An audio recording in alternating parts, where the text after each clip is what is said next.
in the night. All these clashing shadows blend, glory waits at battle's end.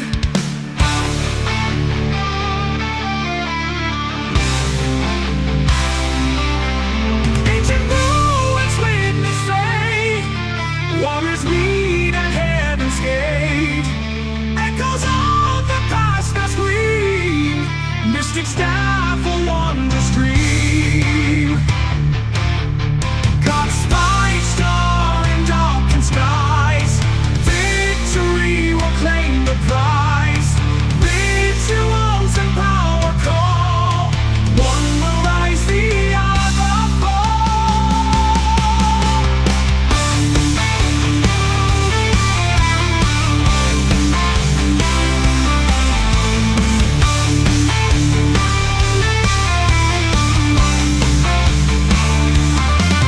Flames and smells, they light the air, breathe the smoke, the war declare. Steps of violence trembling still, heroes fight with iron will. Lost in ruins, battle drums, twisted paths where chaos comes. Crimson stains on sacred stones, power's hunger breaks the bones.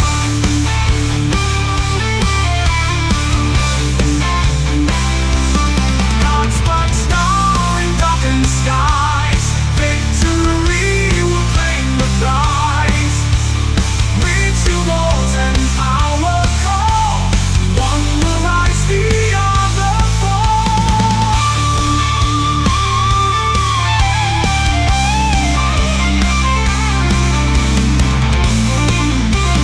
God's bright star in darkened skies, victory will claim the prize.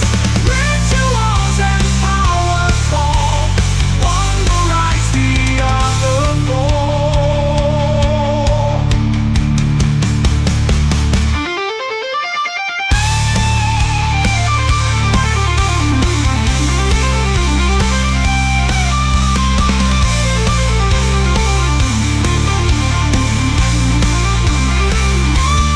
Fleeting smells, they light the air, breathe the smoke of war declare.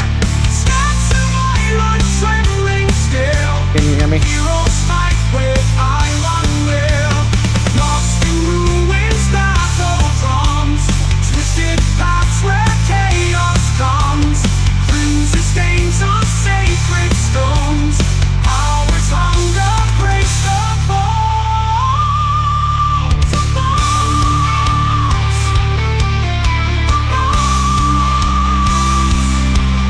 The bones.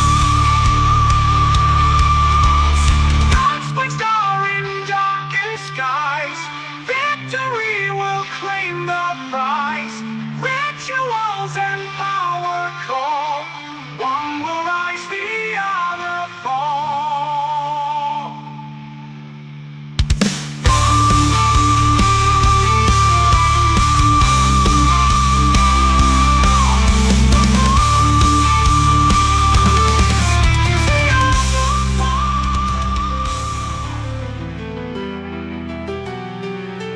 Can you hear me right now?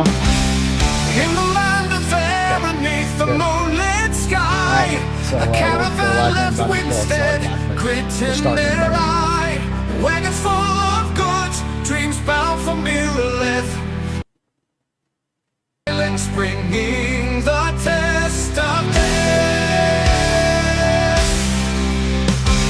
The horses' hooves were steady on the worn-out trail, through valleys deep and wide, past the silver veil. Bandits in the night, with greed and foul intent, turn the peaceful journey into swift lament. Run, caravan, the bandits close behind. From Winston till Miralith, there's no peace to find. Hold tight to your dreams, ride through the night. In the land of Vera, you must stand and fight. Torches lit the darkness, faces cloaked in dread. Caravan speeding forward, a bounty on its head. The wind whispered warnings through the ancient pines, as Bella's hills echo with those desperate cries. Wheels upon the gravel, hearts pounding wild, whispers of a haven, just another mile. But destiny in Vera is cruel and unkind. Bandits closing in, stealing peace of mind. Run, caravan, the bandits close behind. From Winston to there's no peace to find. What's going on, y'all? Noticed I see Mr. Noobtastic in chat. TLDR LOL, yes. In chat. Appreciate y'all coming in. So Moonman OFC, everybody. that's who we're going to be talking to today. We're going to talk some server meshing and talk a little PvP, maybe a little augment talk. We're going to dig into Moonman as a content creator and why he did all this and where he's going with it all and all that stuff. So it's going to be a fun show. Name of song. Arthas Dawnbreaker says, name of song. This particular song is called Caravan to Miraleth. That's the name of this one. And I have about 10 Ashes of Creation themed, more or less progressive rock songs, like Boston. Like if Boston made Ashes of Creation music, that's what I was going for. So there we go. Gotta go to Suno and plug in some Ashes of Creation AI music, and that's what it is. Get some new tracks. Yeah, this is all Suno songs. So, dude, yeah.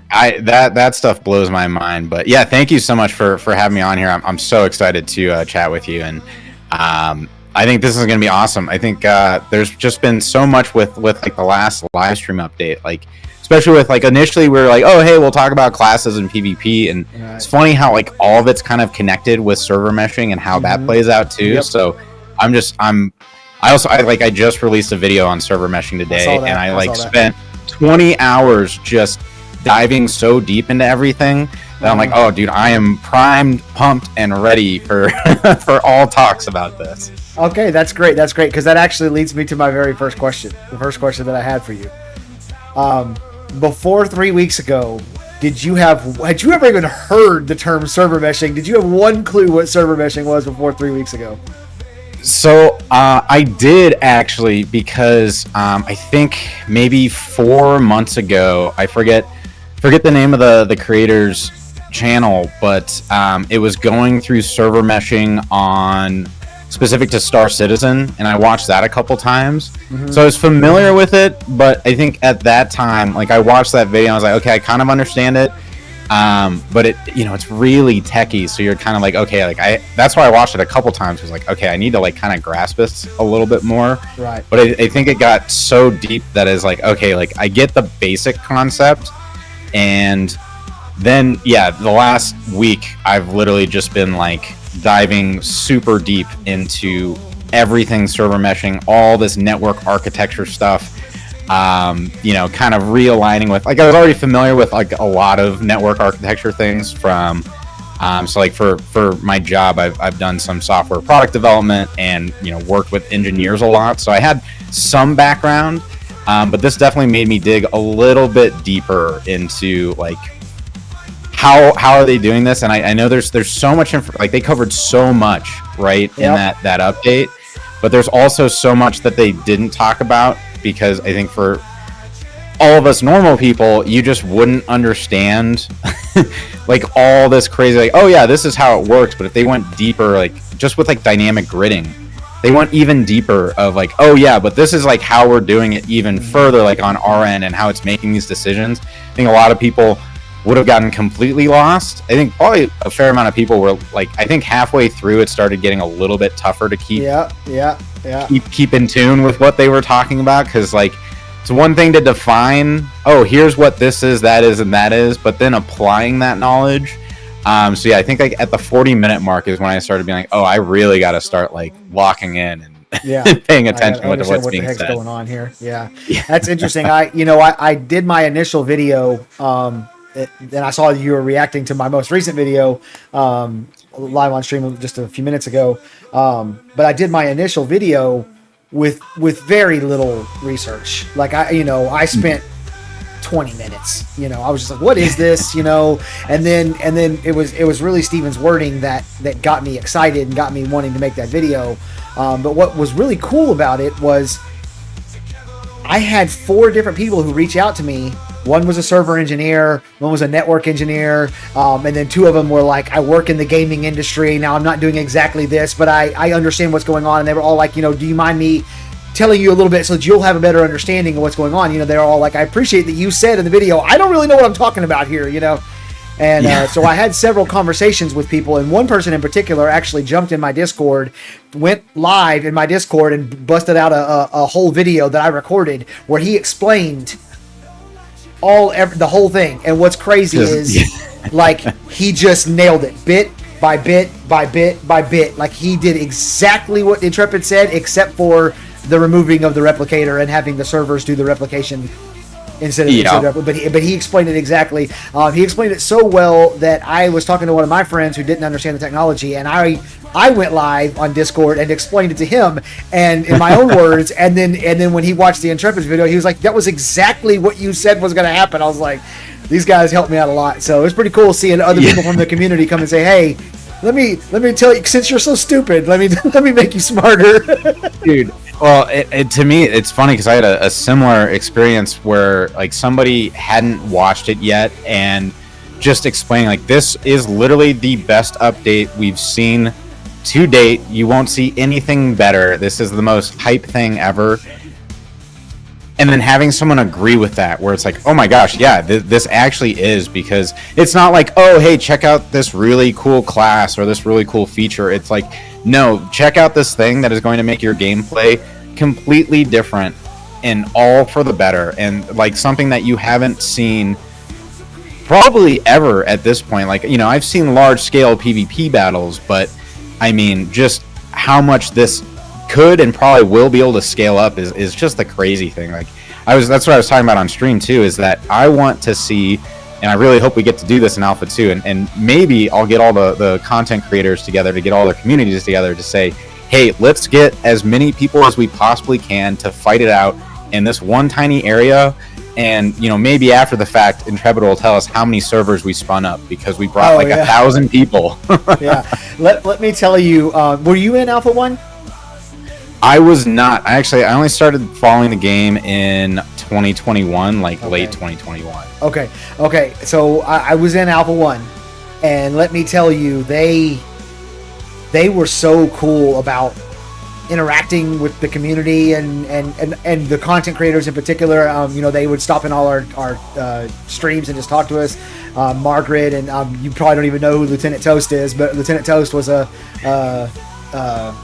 moderator. She's gone now, but and Vacnar and Roshan, and I think only one of those was on the team at the time, and I can't remember which one it was, but anyway, so it wouldn't surprise me if they, like, I know that Fane and Bardic, who you probably don't have any clue who Bardic is, and Fane you may know, Fane and Bardic figured out that there was a dragon that you couldn't get anywhere near without dying from, like, heat or whatever, and that there was a special ring that you could make if you went and did a quest that was off the beaten path. Like, there was nothing that led you to it. You had to, like, find a dead body in a field that led to a quest to you being able to create a ring that made you to be able to live near the dragon, so that you could actually fight them. And they were, like, working their butts off trying to get the materials together to make enough of those rings so that they could give them out to enough people so that we could go do the dragon.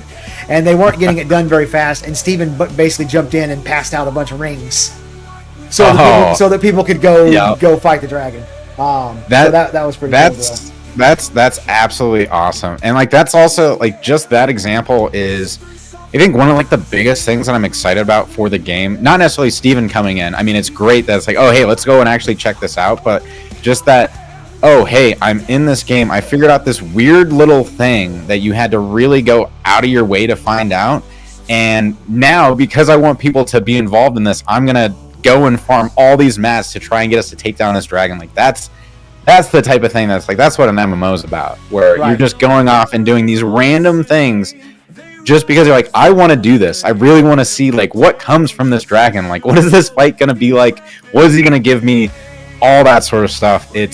But yeah, I think just knowing that the team is like, they're gonna be watching closely. Like, they're gonna see all these things playing out and all that interaction. And yeah, I would just love to see like, hey, are we able to spin up like 20 servers in the same area? Because that would be, I don't know why that's like on the top of my list of things to like try and do, but I want to try and like break the game a little bit. I mean, that's kind of the point, right? We're testing. Yeah. That's exactly right. That's what testers do. All right, so before we just really deep dive into Ash's creation and Ash's talk and all that stuff, let's do a little segment where we just talk about Moonman OFC. Awesome. First question. Typically, OFC stands for of course, and so it could be Moonman, of course. But if it's not, what's the OFC? No, so great question. It does stand for of course, and there's a couple reasons I went that direction. I think number one, Moonman probably was taken, but it's also to the point where it's like there's all those Moonman memes from 15 years ago, and I didn't really want to be like associated with that. I mean, I think there's still like a certain level of like probably someone thinks Moonman and thinks of that, but just that kind of separation of like, I'm Moonman, of course, you know? Right, okay. It's like, duh. Yeah, that's what I thought it was, but I just wanted to make sure that that I had it right. Yeah. What you're going with there. All right, so, you got like, 225, 230, something like that, subscribers on YouTube right now, and you only have maybe 20 videos out or something like that, and not many of them are Ash's. When did the desire to be a content creator come about, and kind of tell me how that came to be? Yeah, so there's actually a little bit of backstory here, in the sense that like I've always liked making videos and just like posting them on YouTube, and all of the previous channels that I've done, I kind of do it. It's mostly just for me, where it's like, oh, I had this really cool idea, let me go and make this, montage or something and post it on YouTube and see how it does. And but I'd always it would be so sporadic where I'd just get a whim of like, oh, I just I feel like making this. And like I've probably had like 4 or 5 channels where I'd get a few videos that would get 20, 30, 40, 50,000 views, and I just kind of stopped because like it was never a goal of mine to like get a big following or just like constantly be making videos. And I think probably earlier this year I kind of got the bug of like, you know what, I think I should this time around, like I like making videos. To me, it'd be something that'd be fun to do full time. And I figured, you know what, this time around, I'm actually going to be consistent. I'm just going to keep doing it. Like I'm going to force myself to come up with ideas, and I'm just going to start making content. And I think it kind of stemmed from, well, honestly, I think like, frankly, with my job, I'm like, okay, do I really want to do this for the rest of my life? Like, not so much, but maybe making content might be the thing where it's like I could probably do that for a long time and continue to have fun with it. And I think it's like the biggest thing for me is like, I mean, I think for anyone, like we all want to do something that we enjoy doing. Sure. And that was really the thing that kind of pushed me was. It's like, hey, like I've done this so many times before. I've had a decent amount of success, and I just never kept up with it. Let's give it another go. And I think also with like Ashes, that was like the biggest push. It's like there's finally a game that I'm looking forward to and I'm actually excited about, which hasn't happened in probably 5 years at this point. So when you have something that you're like, oh, I'm actually passionate about this and excited about this, it's so much easier to be like, let me make stuff. Let's just keep making stuff, keep it coming. So yeah, that's really kind of how it started. And I think, the last 3 months it was kind of like, well, for me, like a lot of my videos are informational when it comes to Ashes. And kind of the big push for that initially was, okay, I've been following this game for a few years, but I realized that it's like, I know bits and pieces, but I'm not really like a subject matter expert on everything that is Ashes. So it served a good purpose of like, hey, like let me just start making these videos. I'll put in, the 5-10 hours of researching, and I'll become an expert in this one single topic, and then I'll keep doing this over and over and over again until I actually understand every single thing in the game and have the full base of knowledge. Yeah, there's a lot. I'm getting there. I'd say I'm at like maybe 25%. So not too bad, but we'll get there one day. Actually we'll probably never get there, because as soon as I feel like I have it all, it'll start changing and shifting and. Wait till we get in game and there's a node on your server that's never been high enough level for you to access a boss, so you've never fought it. It's one of the main bosses that everybody's fighting over on the other server, but on your server nobody's ever seen it before. Yeah, exactly. And that's also like I can't freaking wait, because like the mystery in MMOs is the thing that, like, I don't know, I think that's what made most of us fall in love with them, was like this exploration of, I don't know what's happening. I have some knowledge, but I have to go and do random things to find random things to like potentially find this weird little unique single thing that no one else has found about. And that's what's so cool, is exactly what you're saying, is like our server's never ever seen this boss. We've never even seen this story arc. Like on another server, this area is completely different, and we don't know how they did it. So maybe we have a bunch of people who are like, oh, we're just going to go and find out, or we're going to progress this node. We're going to do all this random stuff, feed resources, and like see what we can do. And that's like really the exciting thing. And I think that's where it's like back to the content creation question. Like that's why I started making this, because like I'm actually excited for the mystery associated with this game, and how like the team's really big on like, we don't want to just reveal everything to you. We don't want to just give you all the information. Like we want to make you find it.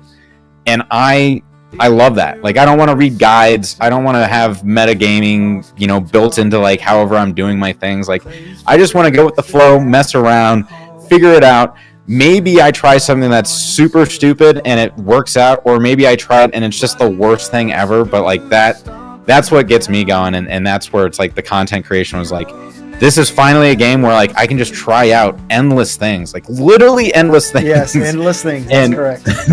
there's no limit here. So that's where that all kind of stemmed from, and it's been fun. I think I probably put in like 15-20 hours per Ash's video I do. Right. So it's like they're definitely time consuming. So it's like one of those things where I think if I wasn't passionate about it, there's no way I would sit down and be like, all right, I'm going to spend 10 hours on this today. Like, let's go. Like my weekend is making this video. Mm-hmm. I actually, there was a video that I was wanting to make a while back, and I never actually made it. But the video title was going to be called I don't want to be a content creator.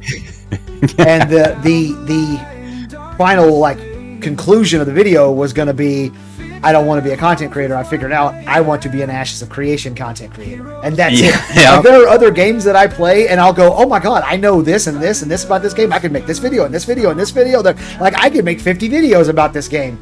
I don't care enough to do it. I don't have any passion for Valheim. Valheim's great. It's an amazing video game, but I'm not going to make content on it. You know what I mean? Like, yeah. So exactly.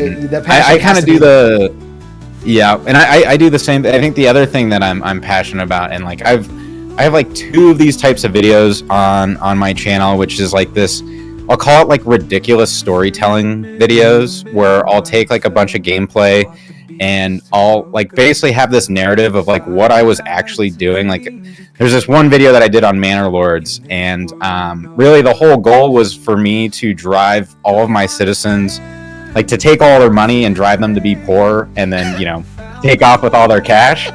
I failed,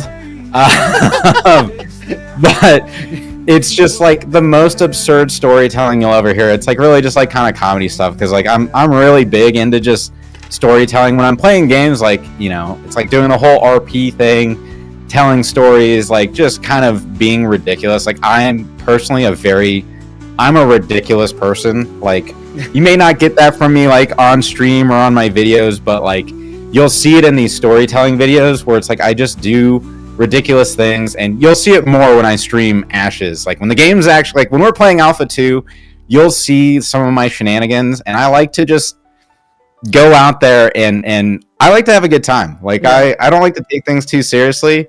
I don't get that from your videos at all. Yeah. From your videos, I'm like, this is the most straight-laced dude. He's going to give you just the facts. We're not going to make nobody laugh. We're not trying to entertain people. It's just the facts. That's really interesting. I'm really interested to see what you're going to do when Alpha 2 gets here, and you can be that ridiculous person. One of the things that I tell a lot of the people that, other content creators, people who are getting into this space, especially if you're like new to it and you're really starting to, just barely get started with it. You know how they say the camera adds 10 pounds? Yep. You've heard that before? The camera subtracts 10 charisma points also. Yeah. Like, you've got to be yourself times 2. Like, you got to be ridiculous to the extreme almost in order to like come across as kind of normal on camera. It's so true. And like the thing I think about, which I don't think I'll have too much problem, it's really just like being okay with being yourself entirely in front of a bunch of people. Yep. And it's like, I don't know, like my girlfriend, I don't know, she literally said it. She's like, oh yeah, like all the things you do for me just evens out how freaking weird you are. It's like, okay, perfect. If I can unleash that, just how weird I am when I'm like hanging out with all my friends and stuff, I think it'll really come out. And that's also like, I don't know, like the next couple weeks I'm gonna be, in general, like starting next week I'm gonna be streaming a lot more. But I do want to like just like stream some games as well, just so I can like get more into that flow of like, hey, like this is me. And if you do want to see like a little bit of those shenanigans, definitely check out that Mana Lords video. It's like the most ridiculous thing I've ever made in my entire life. I felt ridiculous making it to begin with, and I just kind of leaned into it. I was like, screw it, dude, like we're going all the way on this. That's so funny, man. Let me tell you something that you're gonna love. This, I actually have a test that I do to find out if the piece of content that I'm wanting to make is like gonna land or not, especially if I'm going to go like the humorous route. I show it to my wife. Yeah. And if my wife rolls her eyes in the back of her head and goes, "You're an idiot," and walks off, I'm like, "Ship that shit. It's going to be great. It's going to land great." That's the one. That's the test. If I can get my wife to call me an idiot, that's the one. Then just ship it right now. That's really funny, man. That's what I did with this video with my girlfriend. She was just like, "You are the most ridiculous person I've ever seen. Like, this is just so unhinged."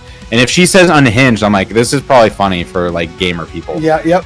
She won't get it. Ship it. So what type of content do you plan to make when Ashes actually gets here? It's kind of the same as what you're doing now, or do you have other plans?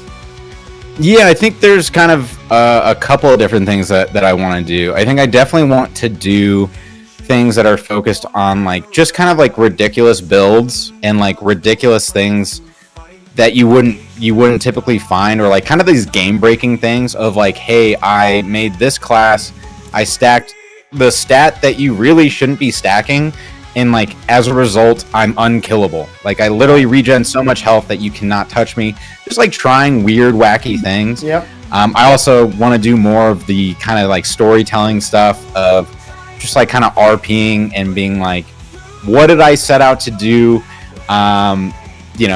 It'll probably be, all in good fun. Like I'm not going to just like, oh, hey, I went out and I ripped off like 10,000 people in Ashes of Creation and now I'm rich. Nothing like that, but just like weird, wacky storytelling stuff. And I think kind of the last thing is like, I probably will continue to make like certain guides on things, or like maybe just kind of like unveiling like, oh, like we did this, like we got 100 people together and we all set out to accomplish some goal that we didn't actually know it was going to lead to. And like, here's the end result. Probably just covering classes, covering some of like maybe some guides on like different, different professions, different classes, all that sort of stuff. Probably go through like all the different boats whenever that comes. Like that's one thing I was talking about actually earlier on my stream is I can't wait to see how many different boats there are and how many different boat abilities there are. I just want to see like how crazy naval battles get. Like I just want like, I mean, this is a bad example, but like, kind of like Pirates of the Caribbean, just like tons of ships just fighting each other and just like the most crazy freaking PvE turned PvP content. So there might be some montage stuff too, where it's just like this was like the most insane crap that we put together because 1,000 of us just decided to do something absurd and and all do this one specific thing, right? That's really cool. That's really cool. All right, so everybody, that's Moonman OFC. Informational content, story content, absurd content, which absurd content is usually the best kind of content. The way I got this set up, you can go over, if you're watching on YouTube, I tagged him and his channel in the title, so you can just click it and get right over there to subscribe to him. If you're watching on Twitch, because we're using the stream together, the guest star feature, he's linked right there. You just click his name and you can go over there, follow him on Twitch. So go follow, like he said, more live content coming, and then plenty of absurd content coming in the future. I do want to let you guys know, I am in the path of the Hurricane Beryl, the one that's coming up through Texas right now. And we're not supposed to have any severe weather where I am until about 3 a.m. So it shouldn't affect this stream. But FYI, if I suddenly go, oh crap, I have water underneath me, we're flooding, and I gotta go offline. And so I just want to let you guys know that that is a possibility. I am technically in the path of Hurricane Beryl. Oh man. Yeah, it's hopefully it doesn't get anywhere near you. No, it's going to come over the top of us. But we're inland enough that it'll be like a tropical depression by the time it's here. It won't be a hurricane. But it is going to cause wind and rain, like lots of wind and rain. So. Oh man. Yeah. So that might be fun. Yeah. I noticed Drunken Carpenter said howdy, and he's just south of me. He's actually not as inland as I am, so he'll probably get a nice hit from that. Also, Igor came in and followed, and he had a chat. It was his first time chat. He said, "You guys know how servers work here in Russia? The Discord channel has Russian servers and stuff like that. I saw something about Intrepid using Amazon servers, but after the war, the Amazon servers have left Russia. That's why games like New World have no Russian servers. Do you have any insight on that? I don't know if they're using AWS. I have no idea. I haven't looked into it. I always kind of assume that most people are using AWS. It's like just such a standard for most businesses these days. But I wonder if there's a workaround for that, right? Like there has to be some other type of, cloud computing company or just server company that would let it run in Russia. But that would be an unfortunate kind of reality if there's no Russian servers. Like, so just kind of like, oh, you're completely locked off. But I think kind of given the whole state of the world, it might be tough to work around that, and especially like just with like server architecture and being able to like, oh, hey, do we have to code this slightly differently or like adjust how we're plugging into this because we're using something other than AWS? Like, I don't really know, but that's definitely a good question. I'm actually going to put that in my notes and look that up a little bit later. There you go. The only solace I will offer on that is we're probably at least 2 years away from launch, probably longer than that. So by then, who knows what the state of wars and whatnot over there will be, different world we've got some leaders time. across all, so there's some time. So like let's get a little closer. That may be why they're not addressing it, because they're like, hey, look, this may change between now and then. We have no idea. So the wait and see approach. Igor, if you're still watching, number one, I appreciate the follow and for you jumping in with the chat. And that's our answer, is we don't really know. I saw people were asking repeatedly during the server meshing stream in chat. They were asking, is Intrepid using AWS? Is Intrepid using AWS? Over and over again, and they did not answer. So they don't want to unveil the veil, so to say. Like, we don't want to tell you where our servers are. Don't hack it. Please don't hack it. Yeah, no doubt about that. So Laughables asked Texas and where. So yes, I am in Texas. I am in College Station, which is where Texas A&M is. It is a cult down here. The Texas A&M cult is real. I'm not part of it, but woo, man, they take their Texas A&M real seriously down here. Let me tell you. Football every day. It's not just football; it's everything. Like, it's crazy, man. Like almost everybody in the town either works for the university, or works for a company that supports the university. You know what I mean? Like that like, you know, the universities have to use all kinds of services. And so all these companies have built up around just servicing and supporting the university. It's crazy. This town is crazy, man. I can only imagine. I never got the college town experience. I couldn't imagine being like older and being like, well, I'm sure with, you know, there's probably plenty of people there, but like all the college kids, I don't know, that would drive me a little bit nuts. Like I'm not that old, but I am old enough to be like, I don't really want to see all your drunk shenanigans. yeah, no doubt about it. That's funny. Triple Play says embrace the cult. Triple Play's my buddy. He lives here. He's part of the cult. Don't let him lie to you. He's part of the cult. American Carpenter says drink the Kool-Aid. Laughable says I've been wanting to move to Texas for a good while now. It's pretty cool here, man. It is pretty cool here, but I hope you like heat. I hope you like it. I hope you like it to be so hot you can't breathe at 7 a.m. Hot and humid, right? Like surprisingly humid. Well, it depends. In West Texas, it's not humid. West Texas is dry. So it's not humid at all, and it cools down at night. Like at night, it gets down to 65, 70. Here, it get like in the summertime where I am, it gets down to like 88, 90, 92 at night. It's so stupid. It doesn't ever cool down. Oh gosh, that's exactly right. John Prescott says Sub-Zero and Moon Man. John's been in the Ashes community as a commenter and fan and interactor for a long time. John's been commenting on my YouTube channel since like February of 2021. So he's a good dude. Okay, there's more. Oh, go ahead. So can you tell me what's the one system that like you just cannot wait to interact with? Because there's so many kind of revolutionary systems or systems that they've created that kind of exist in other games, but the way that they're doing and the way that it's going to interact with other systems makes it really fresh and new here. So what's the one that you're just like, I can't wait, I gotta get it? Yeah, that's such a tough question. I think like the one that's been on my mind a lot, and it's probably on like the kind of the push it to the limit type of mindset, is just the whole PvP corruption system, and like seeing like how quickly can I get up to like 100% dampening where like I'm just effectively useless. Can I even get there without getting killed? Like, is that going to be something that I can actually feasibly do? And then also kind of vice versa, seeing how quickly I can get rid of it, and then just how bad it is to get rid of it. Like doing this at like level 25 and stacking up as much corruption as I can, and then seeing how much experience that I stack up when I start dying to get rid of the corruption and all that sort of stuff. And I think since it's fresh, the only... Gosh, yeah, I guess between like the corruption system and like what I was talking about before with boat battles and like all the boat abilities is like something else that I just want to like...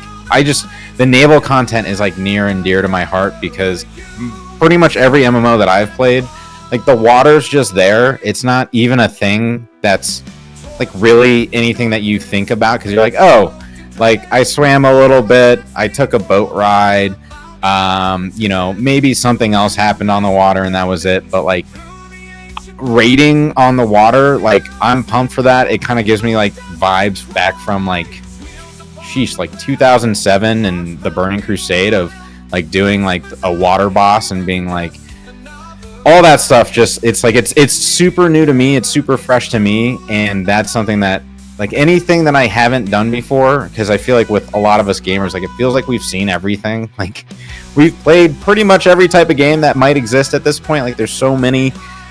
We've played all these different MMOs, and we feel like we've seen like a lot of like, oh, this is like every RPG is kind of like similar to this. So anything that's different from what I've seen and completely fresh is like, I'm so excited for, because that's like my whole point. And same thing with like classes as well. Like I want to play something that I don't usually play. I want to do things that I don't usually do. So like with the whole corruption thing, like I'm not much of a like I don't typically camp people. I've had a lot of fun PvP, but I'm not really the guy to like sit there for 3 hours and be like, you're going nowhere. Like, right. But yeah, I'm gonna give it a try. Okay. Okay. See how it goes. And so you're really just I'm gonna do it all. I wanna try everything, and then I wanna try to like break the things that I do try. Yeah, exactly. Like to me, all right, I'm sure we all know we live in the normal world. To me, Ashes of Creation is going to be I was going to say going to be my primary world for a while, which actually might be true. So it's going to be my world away from my world, and that's where it's like, you know, like in life, like I kind of want to try everything. I don't have enough time to do it, but I think, well, actually, I don't think I'll be able to try everything in Ashes, but I'm going to try as much as I freaking can. And yeah, I'm going to try and break the game. I am going to try every system and try and push it to its limit. If I get the time to like absolutely no life it, where I can try every class, that would be awesome. I don't think that's going to really be the case. He's going to have time for that. That's, I mean, you have to be like you have to be the guy from that South Park episode and the WoW episode where he's like, he just no life's 24 hours a day, like nonstop.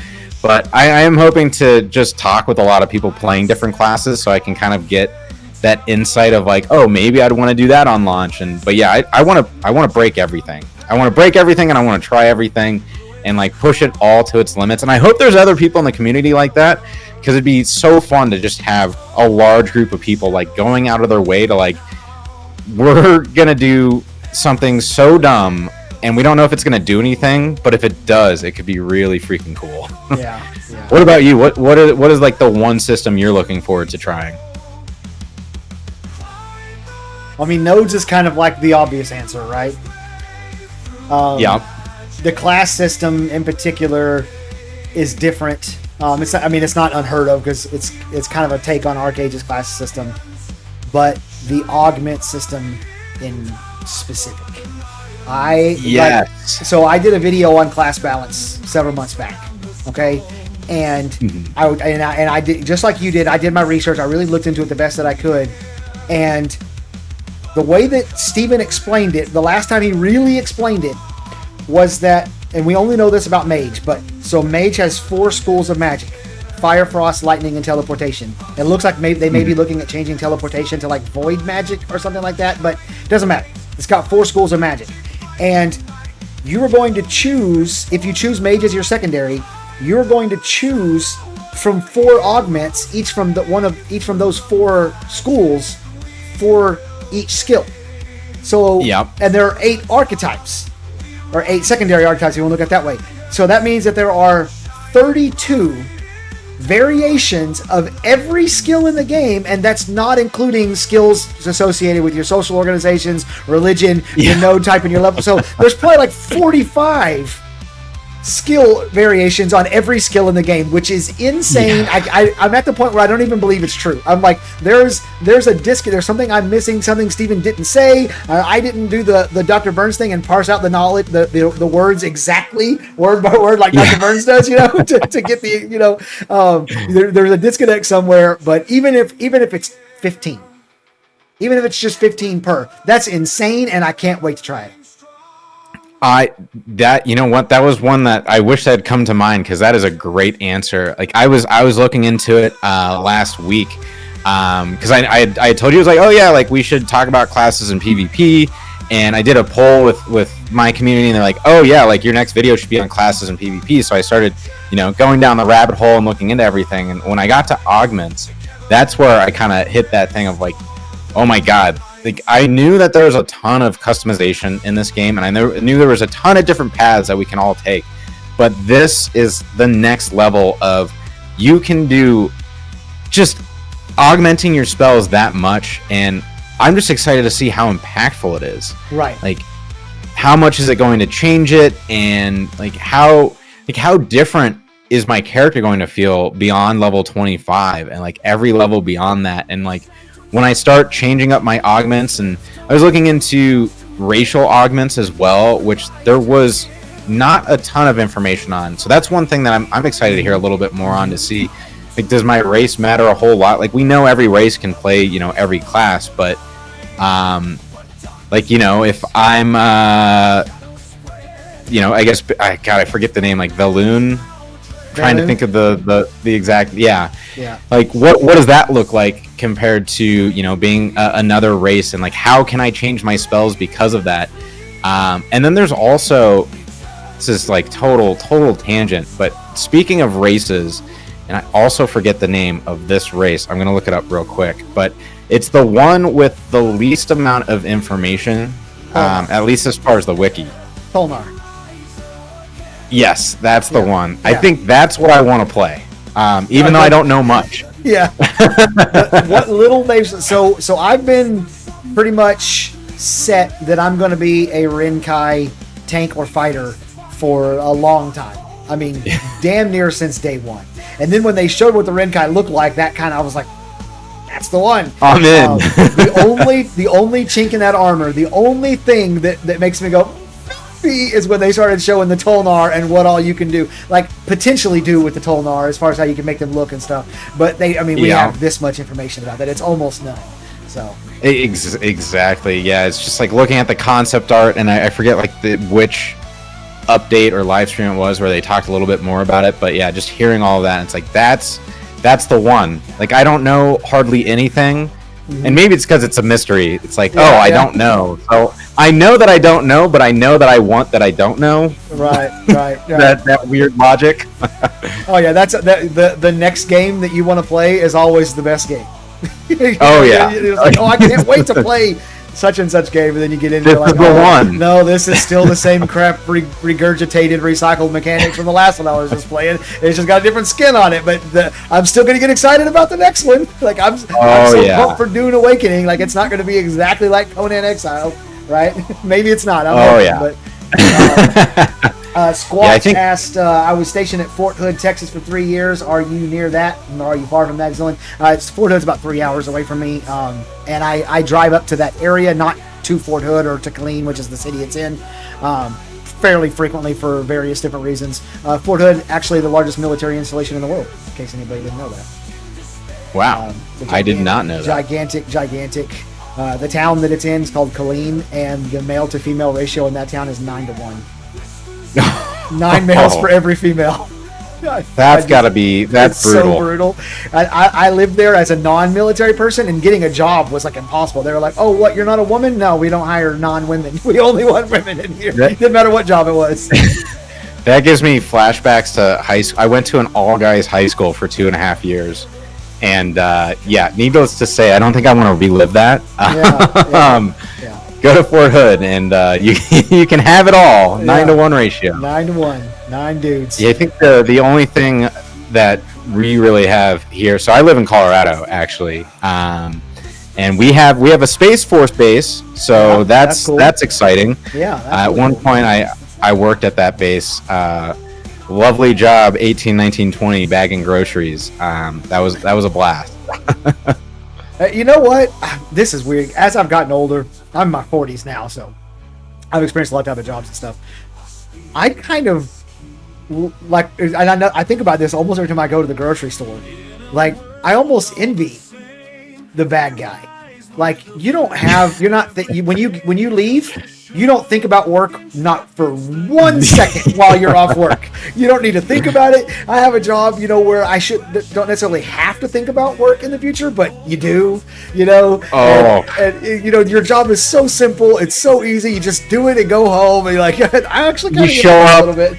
It's done when you're done. That last bag bagged. You're done with it. You get home. It's not a thought. I totally agree with that, because like I have that with my job too, where it's like you have, typically you're like, oh yeah, I work 8-10 hours and I really shouldn't be thinking about this outside of work, but sometimes you just can't help it. Or like right when you go to sleep, like, man, why am I thinking about this right now? Yep. I think I can see the envy, and it was a good time. I didn't worry about a freaking thing then. It was life. I was cruising, dude. yeah. Parents were paying for everything. It was easy. That was an easy street, man. Oh yeah. Gosh, the good old days. Yeah. No bills. No mortgage. Speaking of being far away from Easy Street, Ashes of Creation's not going to be an easy game at all. You're going to be getting attacked constantly by various people. Tell me about the PvP systems in this game, and which one in particular. That let's not do naval content. We don't know anything about naval content other than it's going to be just a free for all. It's Sea of Thieves inside of Ashes of Creation. We know that. Tell me about another PvP system in this game that you're excited to play and just test out and see what it's like and try to win it. Yeah, I'm a little bit split between sieges and node wars, and like in my mind, I kind of bucket them into one, even though they're very different things. Yes. But obviously, they kind of have their similarities. But I think, gosh, it's tough. I want to say node wars, and partially because, like, I love. One of the biggest things that I love about it is like the ability to effectively kneecap an opposing node, right? Like this whole, and this is like all built in throughout Ashes, like really kind of from the ground up of like this idea of friction between players. And I really love the idea of like going out of my way. This is like the total troll in me. That brings this out of like, oh my god, you know what? Like this node has been like stealing our crap. Like they've been like picking up our resources. Like I know these guys are all from that node. They're all in this guild. Like we need to take them out. Like we cannot have this anymore. I will not stand for this. And I think it's this it's not just the PvP associated. Like obviously that's going to be fun, but I think it's the whole, I guess, political system behind it and how you end up getting so far gone where you feel like I have to do this. This is the route. We can no longer deal with this node. They have to be put in their place. And that to me is this like really cool system of like, I guess with MMOs too, when you have these battling factions and like we may not have bad blood, but maybe something caused this to happen. And now like our only course is like we have to stomp them out. Like there's no option here.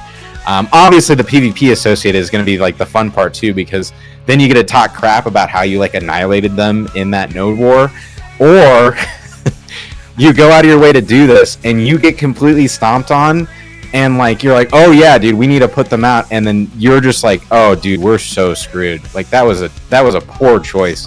We did not run the numbers. Like this was definitely like a 10% chance that we were going to win this, and like why did we do this? Like now we have to give them mayorship for like 2 days, and they're making all these dumb decisions. I know there's going to be like limits on like how far you can push the said kneecapping. But to me it's like it's so fun where you just actually have to, not only you have to interact with people, but you have good interactions and you have bad interactions. You probably have neutral interactions. And as a result, you also have recourse based on all those different things. And like the node wars kind of, to me, sums up like a lot of what Ashes of Creation should be. Like the politics, the interconnectivity with players, the friction, and all these different things that like you want to see in MMOs. But I think like with a lot of the MMOs that I've played, like I feel like I'm in a single player game. So I'm just excited to, as Steven says, bring the massive back into massive multiplayer online gaming. And that kind of to me sums it all up. That's interesting. I it's funny. So Mr. Doomtastic says Moonman is the same mind as me and he may need to seek professional help. And as I'm reading that, I was thinking to myself, like, you come off like this unassuming, like just nice guy. You're sitting over here smiling this whole time. It's all going, but every time you talk, you're like, I can't wait to kill people and ruin people's day in this game, and I'm excited to do it. It's like, the funny thing, I totally agree with Mr. Newtastic. I might have some problems, and it's just when I'm gaming. Let me call a therapist. I might need some pills, but I actually also really hope that people do this to me, right? It's not just like, oh yeah, I want to like constantly be messing with people. Like to me, it's all based in this idea of I have to connect with people in some way, and maybe kind of the I'll say hidden sociopath in me, but like I kind of want a lot of those to be like negative interactions and like have this friction of like, hey man, I didn't really like this dude, or like probably my closest thing is like this guy took a tag from me, and now for the next, I don't know, hour, I'm going to go out of my way to just like mess with him in little ways. just like a total troll. I also am probably going to play Bard, so that might kind of limit me from actually really trolling people, but maybe I'll find a way, being a full utility support class, to just do like little things. Like maybe it's just like, you know, it's like kind of the old like dragging mobs into people and kind of seeing if it messes with them, or like stealing their resource tags and fun stuff like that. All that said, I will be spending a lot of time just, you know, doing normal things, but it's the friction and interaction that I like. It's like I just want to interact with people, good or bad. You know, have those random conversations, group up with random people, and be like, you know, maybe I'll never group with those people again because, man, that guy really, really sucked, and he just kept pulling everything in the instance. Like, I like, with MMOs, like, I like the good and I like the bad. I like everything that has to do with it. You want the reputation. You want reputation to matter. Is kind of what you're saying there. And that's been one of the core tenets of my YouTube channel, talking about Ash of Creation, is people do not understand how much these systems like mob tagging systems, group finder systems, there's several other layering. A lot of these systems have removed reputation from MMOs. And so I actually, it's funny that you mentioned the massively thing a minute ago, because the next video that I'm working on, I haven't got the script down exactly, but I'm working on it. But it's going to be titled something like "Ashes of Creation will not bring massively back to the MMORPG genre," and it has to do with all of this stuff that we're talking about right now. But that's what you're saying, is like, I want to have a reputation. I want other people to have a reputation. I want to, when I see someone, go, oh, that's blah blah blah from blank guild, and he's a douchebag. Or, hey, you know, we me and that guy grouped yesterday, and it was awesome. It went really well. Let me, you know, say hi, and maybe me and him can go do some other stuff together or whatever. And those 100%. Types of organic interactions just don't happen in modern MMOs. It doesn't happen. It almost never happens that you actually meet someone in the game in an organic way, and then y'all end up doing anything in the future, because all the game is set up to just have them be like a nameless, faceless assistant to your superhero quest. Exactly. And that's like in every MMO, it's like it's kind of streamlined to make it so like, oh, you can connect with anybody whenever you want, as quick as you want, that you don't need to care about anyone, because there's always another person to fill their spot. Whereas, with this whole reputation, and also with just, I guess, the server meshing of like, you will have a reputation because you'll be able to interact with everybody always, pretty much. So because of that, if you do a good thing, you may be known as like, that guy's really great, he went out of his way to help so many people, he just gave me something for no reason, to the bad people, like, this guy literally just ganks so many people. Like, all he does is he comes in at the last second, right when I'm, you know, on the edge of death, getting ready to finish something up, and then he just kills me and runs away, and then I see him again tomorrow, and he does the same thing. And just the reputation is so big, because like, I still remember, to me, it's like, it goes back to like kind of the mystery of games, and like being involved in the world as well, where when you know your actions matter, you know that there are repercussions to your actions, like, you're gonna think twice before doing some of the stupid stuff that I said I was going to do. Like, maybe I'll do that, and maybe I'll realize it was a terrible idea because everyone freaking hates me and I can't do anything anymore because no one wants to group with me. Or maybe I do it anyways. Who knows? But like, having that reputation of I know that guy, or I know that whole guild. That whole guild, like, they came through my area and stomped out like all these people that were messing with us just because, and all that sort of stuff. Or like, this is the most geared, sweaty guild you'll ever see. Like, I wish I was like them. All that sort of stuff. I'm so pumped for that. It's the whole massive back to MMO, like, just interacting with people, good, bad, neutral. It doesn't matter. Like, even if I get camped for 10 hours straight, like I'll still have a smile on my face. I might be a little bit irritated, but I'll still have a smile on my face because like, dude, I just got camped for 10 hours straight. Like, this guy is going on the kill list. Like, I will never. Anytime I see him, like, I'm pulling together the brigade, and we're freaking going after him. That's funny. I'll tell you about a story about that. I started playing Ultima Online in 1998, so I was 18 years old. 1998, started playing Ultima Online, and that game back then had full loot and full PvP, and you're only safe inside of cities. Okay. Yeah. And I was just trying to be a little miner dude. I just wanted to go hit some rocks, to turn big rocks into little rocks, take the little rocks back to town, smelt the ingots, and like work on my blacksmithing. And back in that game, if you hit Grandmaster level of anything, like your paper doll in the games would say. So if other people looked at your paper doll, it would say Grandmaster Blacksmith, Zillin the Grandmaster Blacksmith. I just wanted Grandmaster Blacksmith. That's all I wanted, right?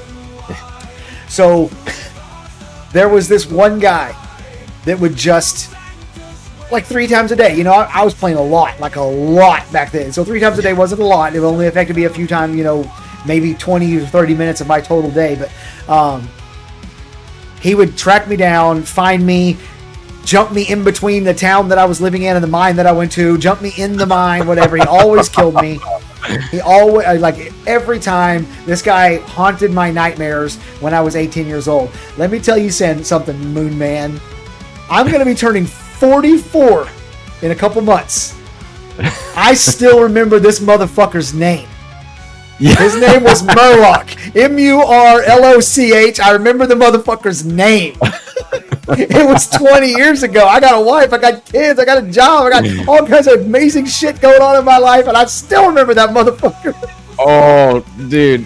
It's so funny because, like, that's the thing that's so great. And I have a like some similar stories of, well, I'm a bit younger than you, but yeah, I can see that. When I was probably, gosh, I don't know, 13, 14 playing World of Warcraft. Yeah. And I still remember 2 people, one guy named Sweet who basically stole my money and ran off with it.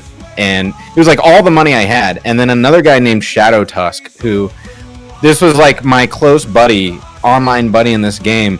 And at some point he ignored me. He's like, hey dude, if you want me to unignore you, you're going to have to give me all your gold. I was like, I don't know how I feel about that, but I like you, so sure. And then he took it and then never unignored me. Yeah, and, obviously. 13-year-old, you're like, huh, man, maybe I shouldn't have done that. I didn't realize that's probably not a friend. 13-year-old Moon Man wasn't real smart. Oh, yeah. No, he wasn't fully there. He was a bit of a loner, needed some friends. Sad days.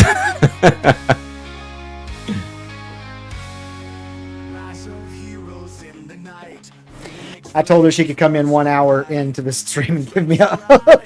She was like, nice. You're going to be gone for 2 hours? So, yeah, that's nice. I don't have any kids, but my girlfriend has an 8-year-old daughter, and gosh, kids are just they're so sweet, and I'm sure I'll feel even more that way when I have my own child. Yep. But just my girlfriend's daughter, like, she, every time I leave, she like has to give me a hug, and it's like, it's a solid like minute and a half long hug. It's we're really hugging it out. yeah. And that's how that one is. She is so attached to me, which it's awesome. It's really cool. But yeah, I always music is a bit loud. Well, if somebody would have said something, I can fix that. Y'all have no idea. I went in and like set up all my audio so that they're all independent, and I can change the volumes of different things independently from everything else. I'm a real streamer. Got the whole setup. So if it's too loud, you're too old. Yeah, Muerta. Yeah, what up now? Now who's old, Muerta? That's so funny. Wolfhard FPS says younger than Zilla, and I didn't think that was possible. Well, it is. Hey, Wolfhard, I saw that you put out that poll about changing your name away from FPS since you don't play any fucking first-person shooters. Are you gonna change your name? I'm curious if you're gonna change it. I know Wolfhard just straight Wolfhard seemed like it was winning pretty big. I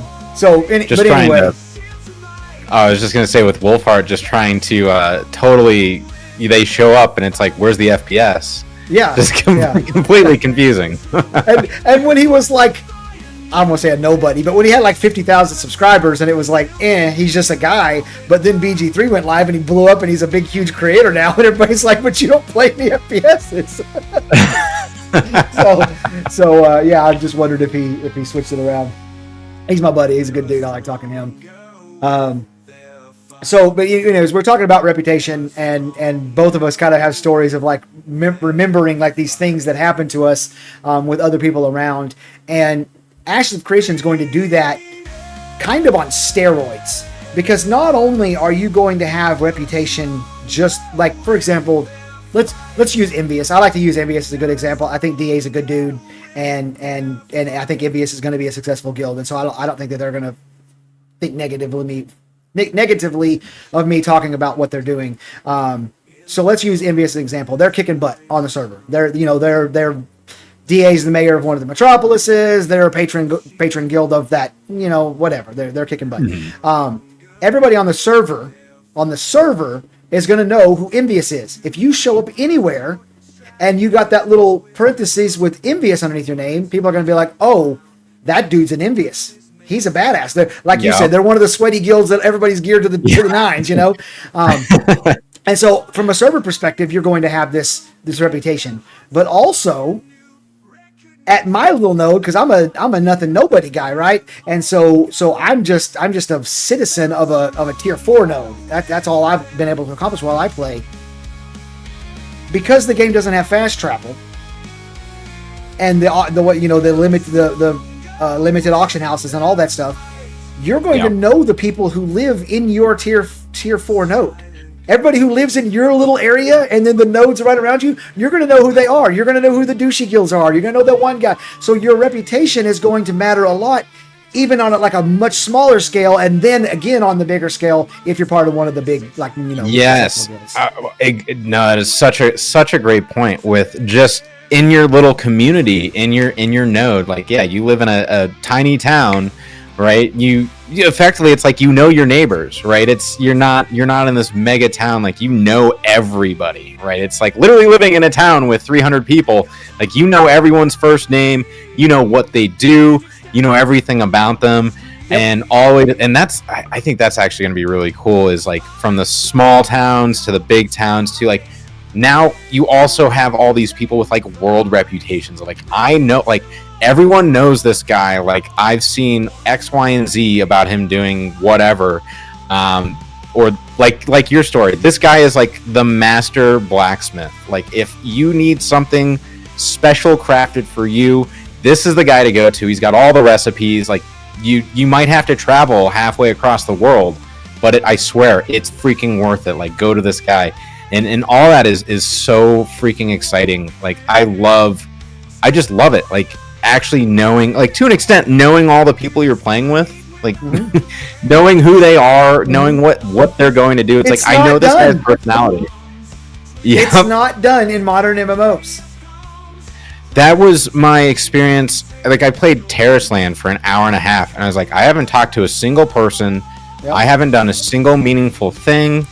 I feel like it's this whole like hand holding thing where it's like, oh, go here, do this, go there, do that, go here and do this. It's like, okay, but when do I get to just kind of do whatever I want to do? And that's all of this is just, I think, going all the way back to the beginning of our conversation. Like, that's why I wanted to make content about Ashes. It's like, because it's like the only game where it's like it's bringing back all the things that I love about gaming in like one foul swoop. It's like it's bringing me back to being a child, and I'm really excited to let that out too, because who knows, child Moonman and Moonman adult, I'm a lot smarter now, but I might let out some stupidity and do some stupid things like I did when I was younger. So I'm gonna catch up a little bit on chat here. Mike HDC says, hi, just joining. I just heard of Ashes of Creation 10 minutes ago. What is this game about? So you know how when you were a kid, your mom put you in some sports league like soccer or whatever it was, flag football or softball, whatever. And at the end of the season, it didn't really matter if you hit a home run or scored a goal or played at all or showed up to any of the practices, you got like a trophy that was like a trophy because you were there and you actually showed up every day. It's the opposite of that. That's what this game is about. It's the opposite of Participation Trophy Land. So welcome to the game, and I hope you enjoy it. I think that was a perfect explanation. So there you go. John Prescott says, anyone know if they're going to give us a server list before Alpha 2? They didn't before Alpha 1? I mean, I know Alpha 2 is a much bigger deal. I don't know. And I've thought about that before. Like, somebody mentioned they really don't want to end up on Envious's server. I don't want to end up on Asmongold's server. Like, how are you going to work? Like, you're going to work that out with your guild ahead of time. Okay, we're all going to this guild or this server, and then everybody waits in line the hour and a half freaking queue, and everything gets to that server. Then you find out, oh, you log in at the same time as Asmongold. You're like, well, crap. Do we all get out of game now and go re-queue to a different server? Like, what the hell do we do? So I've had those thoughts in my mind for a while. AV Gaming says, what about infiltration spies? It's going to be interesting. We actually talked a lot about that. I talked about that like a lot with Sonny from the Loreforge podcast last week on this episode of my stream. A lot about spies. Spies are going to be. It's going to be a big deal. It's going to be a lot of fun. I'm really excited about spies. Dolium says, this isn't where I parked my car. If you guys don't know who Dolium is, he is our resident Ashes of Creation meme maker. If you want to see Ashes of Creation related memes, go look up Dolium. I know he posts in Golden Feather. I know he posts in the Ashes Discord. Probably has a YouTube channel. Go look up Dolium. He'll make you laugh. M. Knop says, I want a participation trophy. Hey, Steven said, exact words, this is not a participation trophy game. So give me my trophy. No, he said this is not a trophy for everyone game. That's what he said. This is not a trophy for everyone game. I love that statement. As a matter of fact, one of my friends in Discord asked last night, is Ashes of Creation going to have achievements? And I said, I bet it's going to have achievements, but it's not going to be an achievement for everyone game. So yeah. I paraphrased on him. I hit level 10 achievement. No. Yeah. Splinter says, yeah, just wait for the big streamers and guilds to pick a server and then pick one they're not on. Yeah, but if you wait for them to pick their server, you have to wait for them to get through the queues and get in, and then you start your queue. I can't. How am I? No, that means people playing Ashes of Creation before me. We can't have that nonsense. That's a core profession in EVE Online. That's entirely a real issue in Ashes. The spies, yes, exactly. That's exactly correct. It is a profession in EVE Online. That's a big deal at EVE, and it is going to be a big deal at Ashes of Creation. I guarantee it. I wonder if those spies will, slowly we'll find out who they are, and then we'll have a list of spies that slowly builds up where that person's like, oh, we already know you're spying. Like you're not allowed here anymore. Like we get out of this town. You're not allowed to come back. And if we'll identify the spies as they show up, or if there will be an ongoing list of people who are like, you can't trust this guy. Right. But people are going to create alt accounts for spies. You're not going to know who the spies are. You're going to be totally out there. That makes sense. Yeah. They'll just have multiple, and they'll just be it's kind of like just leaving them in different areas and spy here, spy there. Yeah, it's never going to it's never going to work. It's never going to work for us, unfortunately.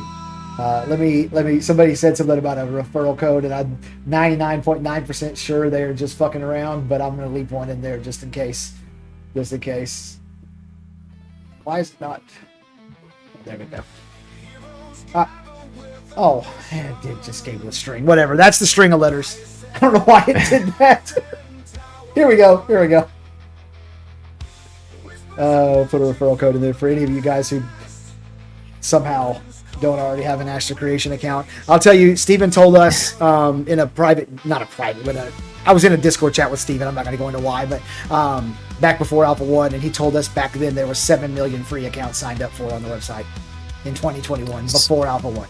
Wow. 7 million. Wow. That's insane. Yeah. I mean, that's freaking great. I mean, yeah. I know a lot of people are like keeping up with it. Probably, I mean, there's probably obviously less people that are keeping up with like every live stream constantly and are just waiting for the big 8,000. milestones.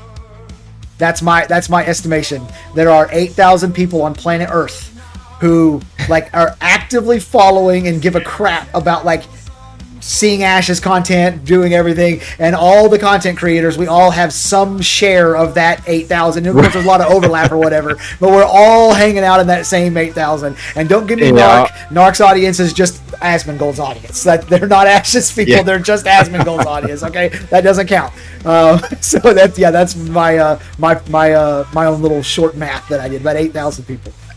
I think that sounds about fair. Well, and this is a question that's been on my mind. I know we're not to derail us too far, but derail, man. I was kind of I was thinking about Alpha 2 keys. I know there's someone. I think it was it was like TGF Tavern. They were talking about there being like a potential conversation around if there should be like if they should open up people being able to buy keys to Alpha 2, and I think. It's not really so much around that, but I think more so like how many people do you think actually have Alpha 2 access? And then also, this is a secondary question, how many people do you think may have forgot that they have Alpha 2 access? Like people from the Kickstarter who are like, oh, I contributed to this game and I just completely forgot about it. There's definitely some of those people. Definitely. Okay, I'll tell you this. So they say the 500 most active Alpha 1 testers are going to be picked to be, rolling into here soon. And of course, as soon as that happened, my Discord lit up and people asked me, Zillin, are you in that top 500? That sort of questions. And I'm like, in terms of feedback, no. Almost all my feedback was on video form. Like I would say, hey guys, this is what we're looking. Leave your comments. Intrepid reads the comments. So I wasn't like on the forums and Discord like typing up feedback. Yeah. And then I was like, but hours of played wise, I'm like, I didn't go hard in Alpha 1 because there really wasn't that much content.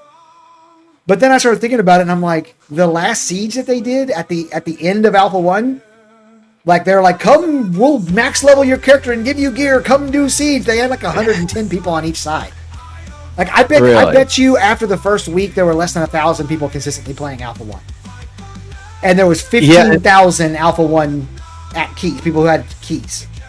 So the drop off was real, and then of course by the end I bet you it was 250, 300 people. I might actually be in that 500, not based on how hard I went, but by how soft everyone else went, right? So Alpha 2 is going to be the same way. You're going to have, like I speculate there's between 150 and 200,000 Alpha 2 people who have access right now. We know it's more than 100,000. That was like a year and a half ago they said that. And then, of course, they're going to reopen the sales here coming soon, so there's going to be more of them. I hope they give away the keys for free, personally, but whatever. How many people remember? Okay? That's the big question. So let's say it's just 150,000. Let's say I'm overshooting it by a lot. It's just 150,000 people. Okay? 50,000? 80,000? Remember and show up on day one of Alpha 2? Okay, and then B, how many of them get in and realize that they're being told, we're not crafting and gathering today, we're not doing node sieges today, you are testing this boss, everybody go kill that boss as many times as you possibly can, or whatever, and they leave. And then C, once we've done the testing part where they're like, hey, don't do this other stuff, go do this, and it's just play, how many people are going to come to that realization that I think most of us come to, especially if it's not something that's like a passion project for you, where you're like, why am I spending all my time leveling this character that's going to get wiped at launch? I played the game. I understand what the game is. That's great. I'll come back at launch. And so it's like, are we going to be back down to 1,400 players playing Alpha 2 for that? I've really had that thought lately. I that's something I've been thinking about too, because I've been going back and forth. I was like, oh, should they like open up more keys? Is that something that should happen? Does it make sense? Should they do it like halfway or part of the way through Alpha 2? And like, how many concurrent players are they going to be after week 1? How many after the first month? And also about, kind of what you're saying is like, oh, hey, go and test this out. Like, we need everyone to go and try this out. what that's going to look like and how often that's going to happen versus, how much time are you going to be able to sit there and be like, I'm just gonna, do whatever, versus how much time is going to be like, well, I'm stuck in this area, I have to go and test this out. Because I think for probably people like you and I, we're like, oh, heck yeah, dude, I'm down to kill this boss like 50 times. I don't care. Like, this is gonna be a blast. Like, this is just a fun thing to do. And when this is done, I can go and do something else, or we can go and test something else. And it's like, it's worth our time because we actually want to see the game succeed when it does launch. Versus, most people are probably like, I'm not gonna do that. Like, I'll show up once and then like I'm Alt F4ing and maybe I'll come back to this, or maybe I won't. But yeah, I think that's like those have been big things on my mind. Is like, how many people are going to be in there? Are we going to have more keys kind of part of the way through Alpha 2? Does it even make sense to do that? Or is like maybe there's like looser restrictions on the first beta? And then lastly is like the timeline of like how long Alpha 2 will be out and be tested versus, when Beta 1 ends up coming. I'm overshooting. I actually don't have like a legitimate expectation on timeline there, but I mean, it's probably a little too early to have any expectation without, knowing how much needs to be worked on. But I'm still intrigued. Yeah. It's the curiosity. Like, I want to know and I want to think about like what it could be, even if it doesn't make sense to. But yeah, I've been thinking about that a lot lately, especially like, like you were saying, there's 500 people from Alpha 1 that are going to be doing some spot testing. Like, how far away is Alpha 2? Like, it seems like based off of that, it could be pretty close.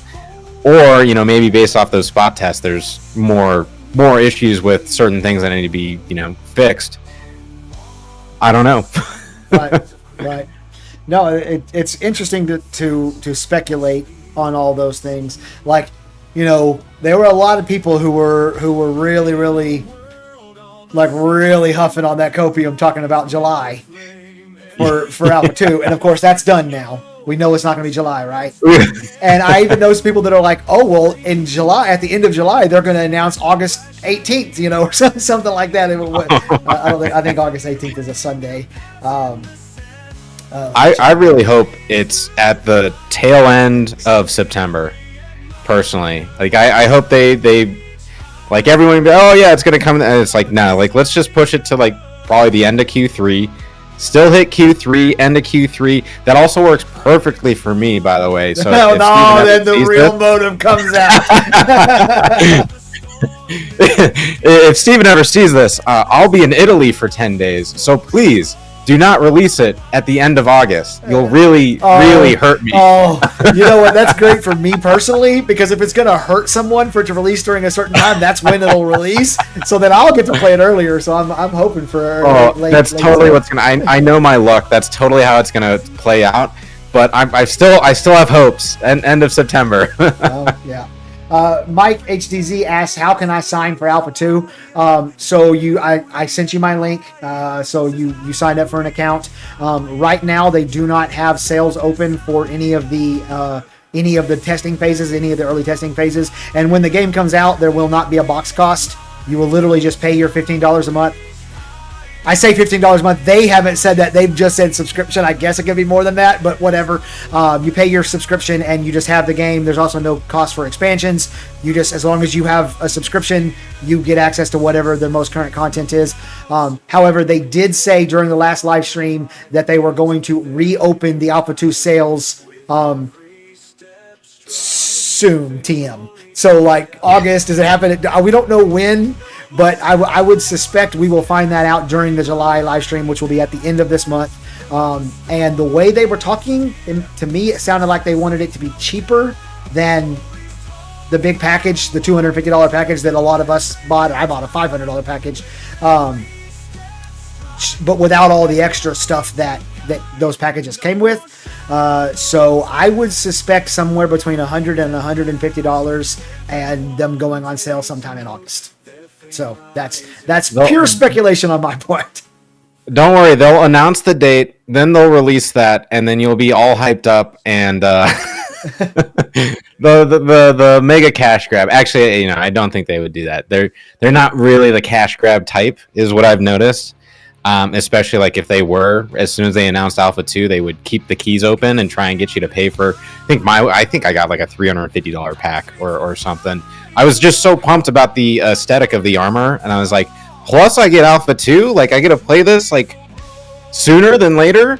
I also bought that like 2.5 years ago, so definitely the latter end in terms of like my expectations. Like, oh, maybe it'll come in like a year or so. Yeah. And here we are. No. And I know that you could tell that they were like trying to soften the blow, the upcoming blow that's gonna, because it's gonna be cheaper. You could definitely tell that they were trying to debate it or whatever. And I've seen a lot of debate in the community, and I just want to say, for me personally, from a completely purely selfish standpoint, I want them to give the damn keys away for free. Anybody who comes to the website and wants Alpha 2, give it to them. Put them in Alpha 2. That's more eyeballs on content. Yeah, well, I mean, it's selfish. Not only that, but it's like, kind of what we were talking about with like, player drop off and things like that. It's like the more the merrier, honestly. Yep. Like, bring them in. Well, it like depends. The more people to try it out. It depends. It really depends, because.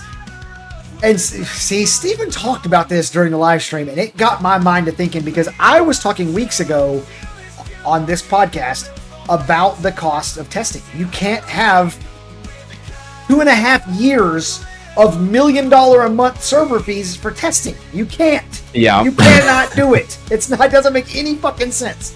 So it's like, is this testing phase going to be a lot shorter than we're thinking? And that every time I think about that, I start, huffing on the hopium, and so I'm not trying to go down that route, but it'd be nice, right? No, you just passed me the copium pipe too. I'm feeling it now, just based on that line of thinking. It's like maybe Alpha 2 will be way shorter than I thought, and maybe they're gonna bring in a lot of people so they can test really quick and very rapidly pivot and change things, and we'll see Ashes in 2025. Fingers crossed.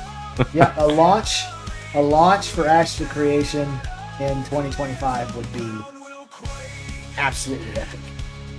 So actually, I had something that I wanted to get your thoughts on, which is when it comes to, like, we were talking about augments and just how freaking crazy that's going to be. But I think the single tank, single healer kind of main archetype, right? And how do you think that's going to play out with multi-classing, and specifically having, like, do you think you're always going to have a cleric with you whenever you're doing group content, or do you think that there's going to be some hybrid classes that are going to be able to fill that gap and actually, do solid healing? I'll just leave it at that. Same thing with like tanking. Like, what are your thoughts on that? Okay, so again, a lot of research I've done into the class system and how the classes are going to work and all that. And I will say this, I actually screenshotted this because I was like, I can't believe this. You know who Planendorf is? I don't. No. Okay, Planendorf is one of the developers for Ashes Creation. If you watch the Node Wars video, you'll see him running around in there like he's in there. Yeah. And he hangs out in a lot of the streamers' chats. Like a lot of us. He comes and hangs out. And I was on a different stream a couple weeks ago, maybe 3 weeks ago or whatever, and the host directly asked us all to explain the class and augment system the way that we understood it. And as I was explaining it explaining it, Planendorf put in the chat, Zillan sees the Matrix, he is the chosen one. So I feel like I understand. I got a handle on this system. I understand. You're the perfect person for this question. For this question, right? Okay. So first off, the way the game worked in Alpha 1, we had like, I would say between 10 and 15 skills by the time you got to level 15, which was the max level. Mm-hmm. And you had points that you were acquiring as you were leveling up, and you could put those skills in points. And so, like, there was castigation started out as just like, so you hit a target with a whip and it does damage. And the second level, you hit the target with the whip and it does damage and healed everybody. And then the third level is you hit the target with the whip, it does damage, stuns the target, and heals everybody. So it like got better and better and better, right? And if you didn't put any points in a skill, it wasn't completely useless, but it was just above that. You didn't really use the skills that you didn't put points into. And so I actually made a video that I had to delist because it was like nobody watched it. It's the least watched video I've ever put out on YouTube by a lot. Like I think I got like 220 views in like 48 hours or something like that, which that's just, I mean, that doesn't happen on my channel. And where I was going through and showing how with that system, just based on only having a few skill points and you can't max out every skill, you could go in and you could make a bursty healer. You could make a hot based healer. You could make a upfront and like in the fray type of healer. There was like a bunch of different healers, and you're going to be able to do the same thing with tank and all that stuff. So as far as the perspective of there only being one healer, you're going to be able to make a healer that's just like the Paladin in World of Warcraft, or just like the Sage in Star Wars The Old Republic, or whatever. You're going to be able to make a healer that plays differently from other people's healers. Now, is there going to be somebody who can be a healer, like a main healer on a team that's not a cleric?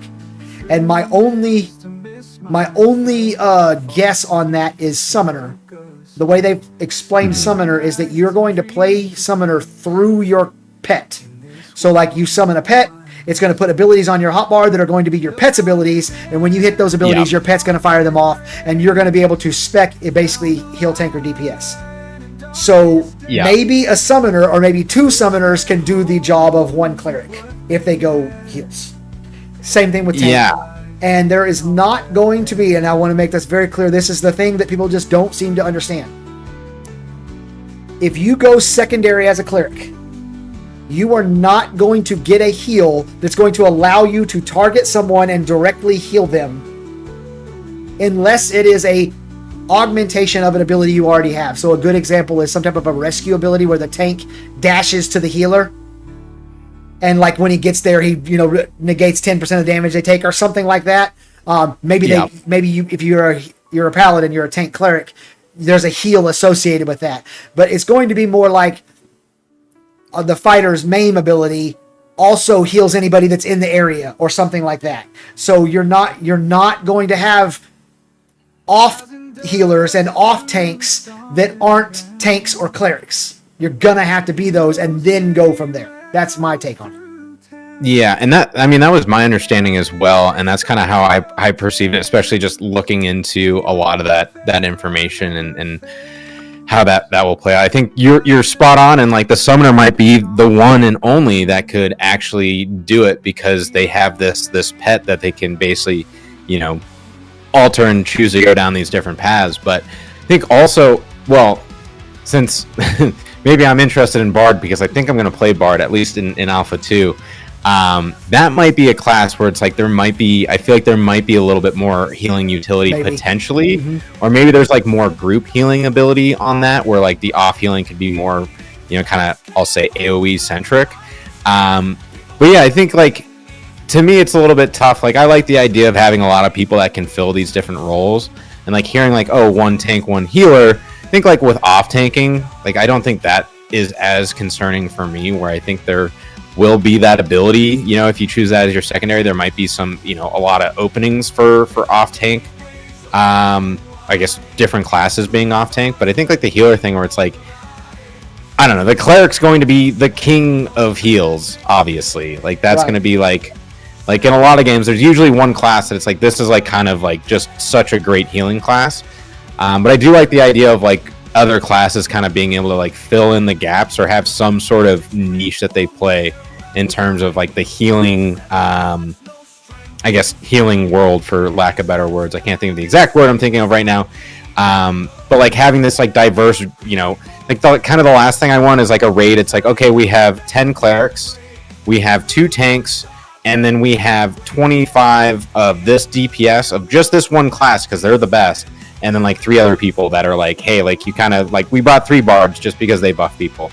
Like, I hope that there's a lot of like weird kind of intermixing on like group composition, raid composition, like even just like PvP. Like if you go around in your like little group of 5 to 8 people, and like what you bring and why you brought those people with you. Like, I don't know. I like the diversity, but I also think, I don't know. I guess I don't like being pigeonholed into like, I have to bring 10 clerics. Like we have to find clerics, and Now there's just one class that's in high demand always, you know?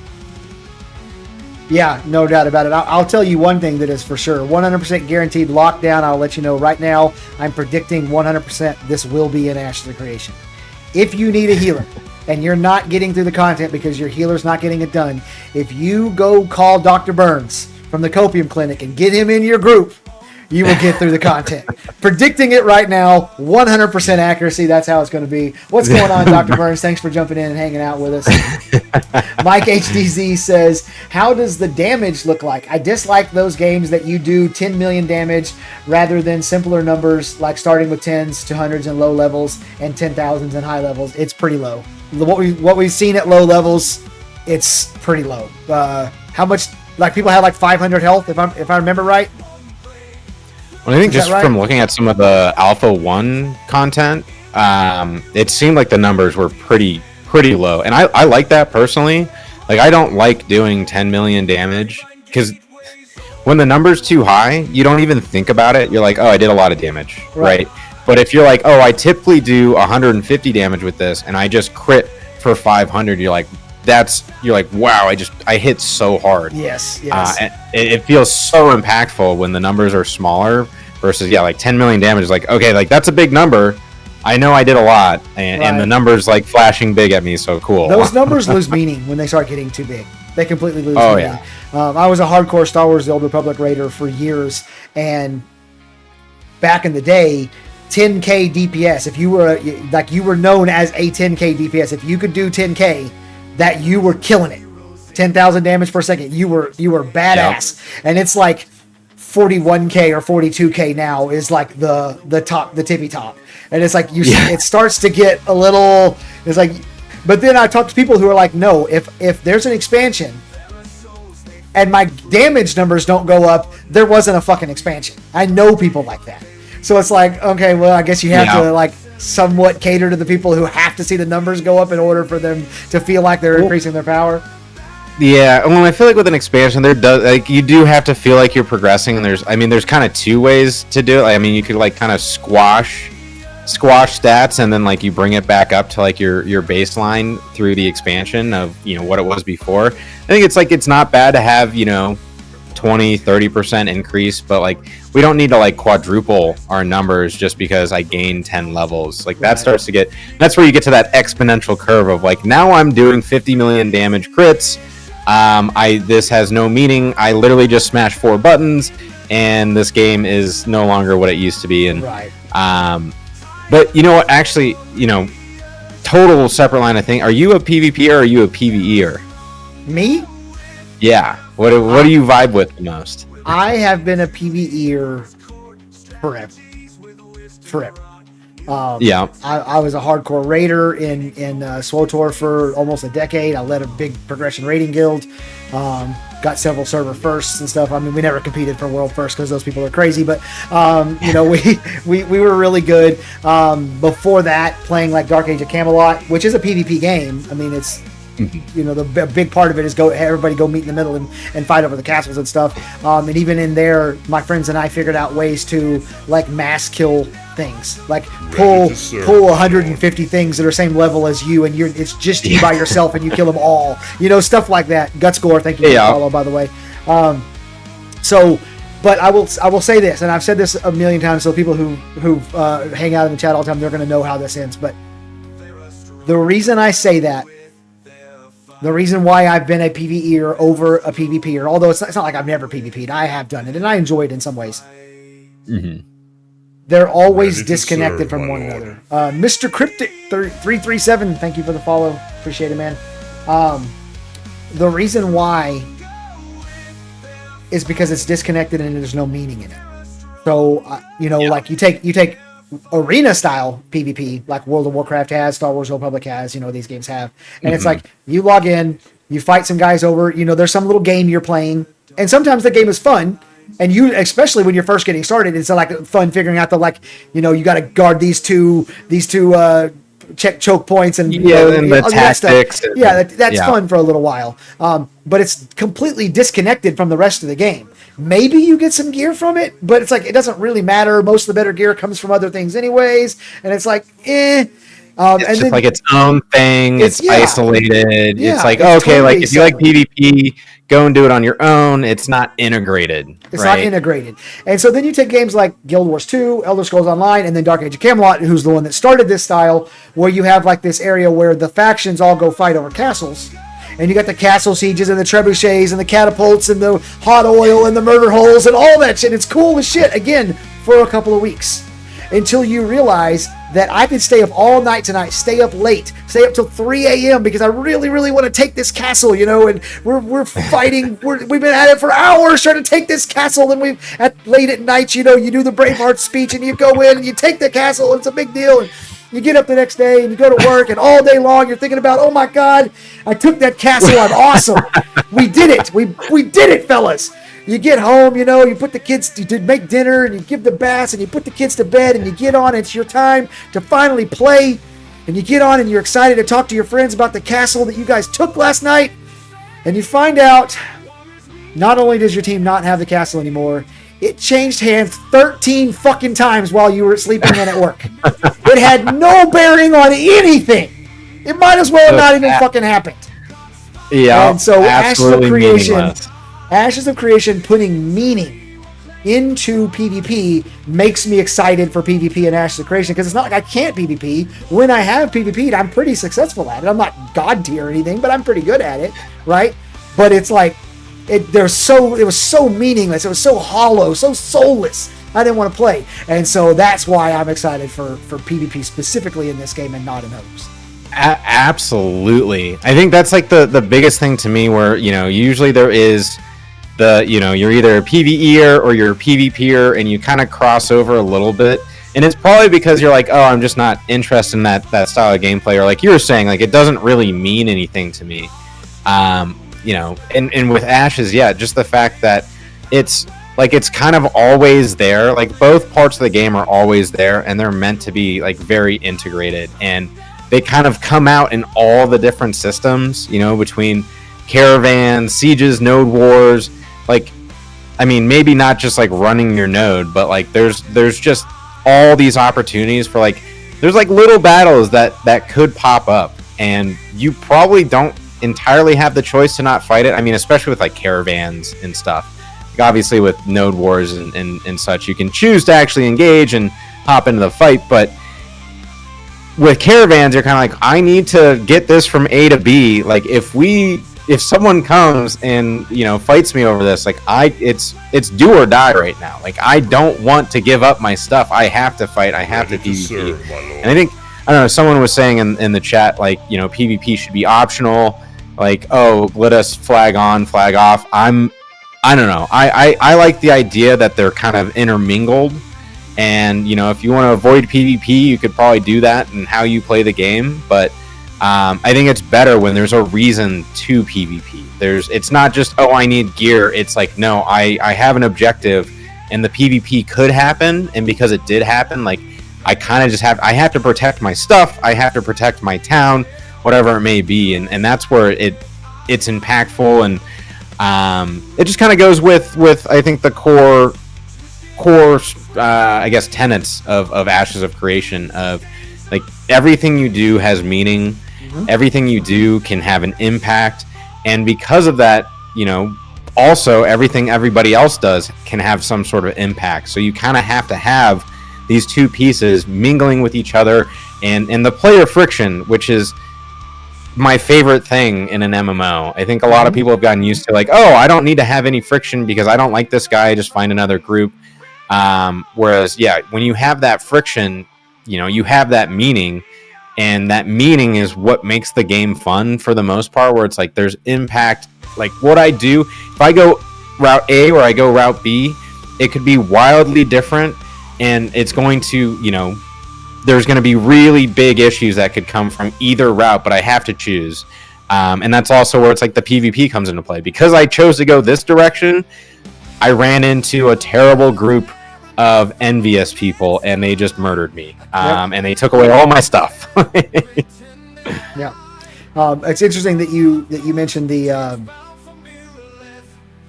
my god, I started thinking about Drunken Carpenter, who just said Zillin, this win sucks, and now my I lost my train of thought. My buddy Drunken down there is dealing with Hurricane Beryl coming through, and it's headed towards me. So that's gonna be interesting. So Drunken, I'm sorry to hear that, man. I hope you guys got everything battened down and you're not getting hit with flying trampolines and whatnot. Because isn't that what always hits people's houses? Trampolines in windstorms. That's the thing. Copium Clinic. I am in Ethereum. Okay, there you go. I didn't know you were in Ethereum. I'm bad about that. I feel like everybody knows who's in what guild, and I'm like, I know a few of the people in Axiom. I know most of the people in Suspect. That's it. That's the whole list. I don't know anybody who's in any guild. I don't have a grip on it at all. I was like, I need to find a guild before this comes out because I just need a bunch of nerds to play with, just in case. Yeah. And I was like, this seems like a good one, and they're pretty cool people. Let's do it. Yeah. But yeah, I don't really keep track of I know there's a lot of guilds out there, and I see it in the Ashes Discord. People have their guild names. I don't have mine. Right. I don't know if I really need to. Hey, look at me. I'm Mr. Meeseeks in XYZ guild. Yeah. Oh, that's interesting. So, I asked you earlier about your favorite PvP system. I'm wondering if you were watching or paying attention, if you know about the fallen node PvP system when a node falls. I do not. Okay. Enlighten me. This is exciting. You're gonna love this. You're gonna love this. Okay. So let's say there's a node. It's a stage 5 node. People come in, they do the wars, they weaken it down, they siege it, and they destroy this stage 5 node. Okay, it's gone. Down to level 0.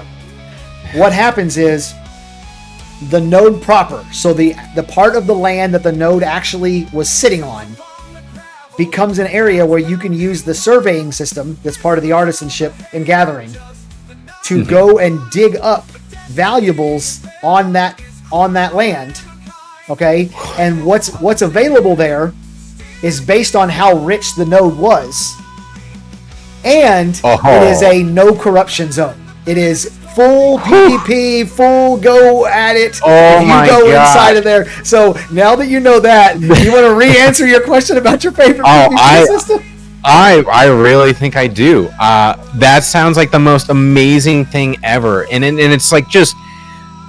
I know it's one of those things that's probably not going to happen a ton, but just the amount, people are going to congregate and be like, dude, there's so much cool crap that we're going to get from this node that fell. And then there's just going to be so many people, it's just going to be so much competition, and everyone be like, I need to get this. I need to go and do this. Onslaughts of PvP happening, especially with no corruption. It's one of those things where it's like, hey, dude, go freaking wild. There's literally no reason not to. I'm so glad you told me about that. I need to look into this more because that sounds like such a cool system. I didn't even know that a node could fall and reset. So just the idea that you could build this thing up and then eventually it falls is just so cool to me that I don't know. It's just that the game is always changing. The world is always changing. And it's also going to be cool that if you play on server A versus server B, how that's completely different. And I could see a lot of people being like, I'm going to play on 2 different servers and see how they play out and all the differences. Actually, I'll probably if there's multiple servers in Alpha 2, I'm definitely playing on 2 different servers and just kind of seeing how did the worlds develop, and that'd be a great video to watch. Is look at how different these 2 worlds came together and just how different the world states are. But that system itself, that, I really hope we get to test that because I'm going to be playing that for it's going to be 12, 15, 16 hours straight. I think I told some people in my chat last week, but the longest I've stayed up playing a video game was actually 83, 84 hours. I don't think I can do that again. I don't think I can ever do that again. No. I'm too old. I think I shaved 3 years off my life doing that. But I will definitely, I think as soon as A2 comes out, I think I will probably stay up for 24 hours and just go full nerd. I'm really excited about that. I haven't done that in a long time, but it's when you're so into something where you're I can't stop, dude. We're doing this. I can't I cannot stop. I'd actually, on that example of 84 hours, I only planned on staying up for like 40 hours. Still a very long time, obviously. And then I was like, you know what? I've caught. I think at that point it was like my third wind of like I think I can really do it. And I was playing with a bunch of like decent sized streamers, and like all their chats were like, dude, you need to go to sleep. I mean, I think at the 60-hour mark I was like literally hallucinating. So I don't ever want to do that again. But I think the point is that would be one of those times when a node falls to be like, I think I'm going to play for like 16, 20 hours straight. And like, we're just going to have a blast. Just nonstop PvP onslaught. Bring all your friends, bring some booze. We're getting down. Bring some booze. Oh my goodness. That's awesome, man. Catching up a little bit here from chat. I saw a few things. Yeah. Drunken said a squirrel hit his window in the wind. So that's better than a trampoline now. There. John Prescott says, can you imagine when the first node hits Metropolis, there'll be a mass migration just to see it? Yeah. And I actually think that there's going to be a bunch of moments like that in Ashes of Creation. And some of them might not be massive in the scale of like thousands of players being like, oh my God, we have to go over to Norland because Norland just hit level 6 and got to check it out. It may be smaller than that, but there'll be significance to moments that people haven't put any significance on in a long time. And I'll give you an example. Leveling up, getting a new level. Mm-hmm. I remember in Dark Age of Camelot, like the first 20 levels, people be like, oh yeah, good job. But like every level after that, it was like, dude, congratulations. And then of course, when you were hitting, because 50 was the max, when you were hitting 44, 45, 46 up there, people were like, oh dude, it was a big deal every time someone leveled. And every time somebody hit max level, it was a really big deal. And I think you're going to see that in Ashes of Creation. The leveling is going to be a lot slower. It's going to be a much bigger deal than it was. Of course, probably not in Alpha 2, but at launch. Yeah, and that's, I love that. I like the slow leveling. I think it's one of those things where you get to actually get in tune with the world and feel more a part of the world. And it's also like you were saying, like when you start getting closer and closer to that max level, especially like on launch, people are like, oh dang dude, like you're already, this far, like congrats man, like keep going, like don't stop. Like I don't know, maybe one random thought I just had is like maybe I should try and go for world first, but maybe I shouldn't, and I should just enjoy the game. Because no one has a good time going for a world first. That's why I stayed up for 84 hours, because like, oh, I'm gonna hit world first. End up being like 25th in the world to reach max level, and it's like I would have been top 10, but I was like, you know what, I should help my guild. And at the end of the day, it really wasn't worth it. Like, who really cares? Yep. I remember I'm number one in SWOTOR when we got our first server first. It was a big deal. There was another big guild on the server called Don't Worry About It. Not about it. Bout it. DWBI. Don't worry about it. And they were kind of the top dogs on our server and had been for a while. And we were kind of like coming up and we were like the dogs nipping at their heels. We were kind of getting there. And we went hard. We went hard for this boss. And we got server first on it. And it ignited a war basically on the server between us and them, and there was all kinds of and I'm, as the guild leader, I'm like, guys, ignore them, don't respond to anything they say, it doesn't help, but it didn't matter. It created a war, and I mean it really did break down a lot of things. And as I remember thinking about it later, like, was that worth it? Like, nobody knows or cares at all that we're the first ones to down hard mode Monolith back then on our little tiny server and a tiny MMO. Was it worth all the effort and time? And there are potentially people, for the story. Maybe for the story, yeah. There are people on both sides of that war that still despise each other. We were all friends up to that point. Like, everything was fine until we started to succeed, and then it was like, oh hell no. So yeah, that's definitely a big thing. Mike HDZ is asking lots of questions about gaming. Asked about auction houses. Auction houses are going to be regional. We don't really know exactly how regional.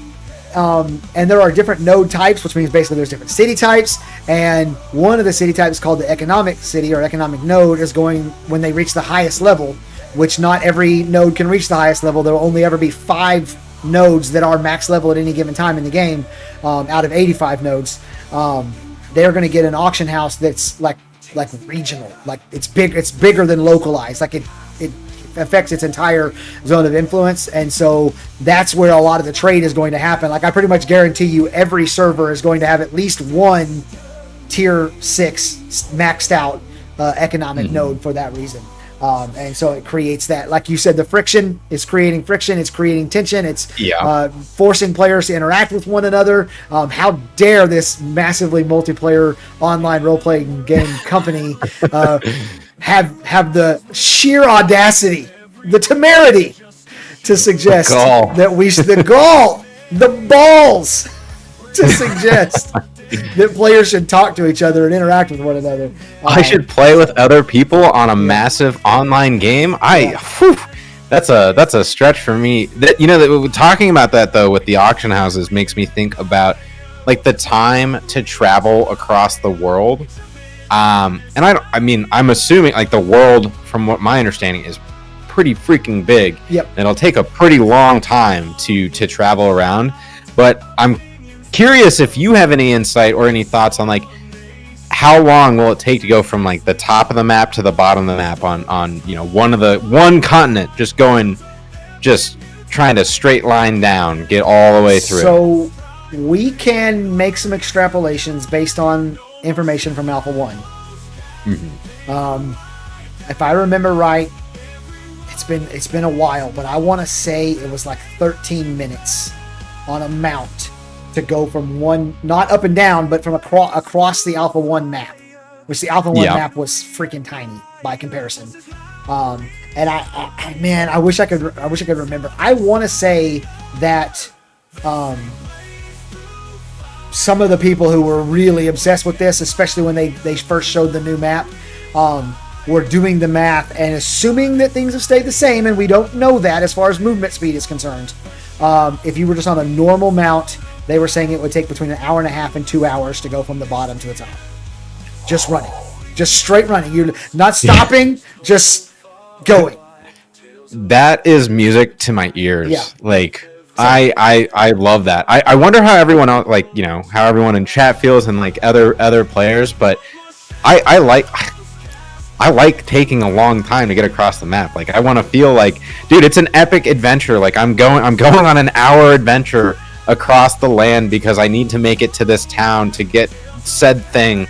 Like, that's just so freaking cool to me that it's like I had to take the time and just, it's like, I don't know, one of my favorite movies is Lord of the Rings, so like I feel like I'm in Lord of the Rings, like going to destroy the ring and what have you, or going to the Lonely Mountain in The Hobbit and whatever.